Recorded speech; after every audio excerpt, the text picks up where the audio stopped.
রাজনীতিতে চলছে তারেক বসন্ত। যারা বলতো যে বিএনপি কখনো আলেম ওলামাদের সাপোর্ট পাবে না, তারা এখন শুধু হা করে দেখছে। সকল আলেম ওলামা একসাথে প্রতিজ্ঞা করছে যে আগামী নির্বাচনে সবাই বিএনপির পক্ষেই কাজ করবে। যারা প্রকৃত মুসলমান এবং যারা প্রকৃত ইসলামকে বিশ্বাস করে, তারাই আগামী নির্বাচনে জনাব তারেক রহমানের হাতকে শক্তিশালী করতে ধানের শীষের পক্ষে গণজোয়ার তৈরি করবে।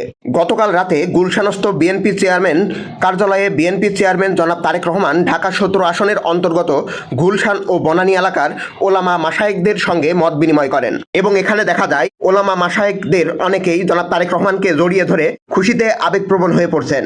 আর জনাব তারেক রহমান ঢোকার প্রথমেই যত আলেম ওলামা ছিল সবাইকে সালাম দিয়ে আসার জন্য, তার উপর আস্থা রাখার জন্য সবাইকে কৃতজ্ঞতা প্রকাশ করেন। এসব আলেম ওলামা তারাই যারা ইসলামকে বিক্রি করে না, যারা ধর্মের নামে ভোট চায় না, যারা ভোটের নামে জান্নাতের টিকিট বিক্রি করে না। এই ভাইরাল হওয়া ভিডিওটি দেখেই যারা আগে বলতো যে আলেম ওলামারা বিএনপির সাথে থাকবে না, তাদেরই এখন মাথায় হাত। কেননা তারা অবশ্যই বুঝতে পেরেছে যে আলেম ওলামারা সবসময় বিএনপির সাথেই থাকবে। আর জনাব তারেক রহমান তো বলেই দিয়েছেন যে বিএনপি সরকার গঠন করলে কখনো ইসলাম বিরোধী কোনো আইন পাশ করবে না। তাই অনেকে বলছে তারেক বসন্ত শুরু হয়ে গেছে, সবাই ছুটছে তারেক রহমানের দিকে। এক তারেক বসন্তেই বাংলাদেশের দুশ্মনরা বিতাড়িত হতে বাধ্য হবে।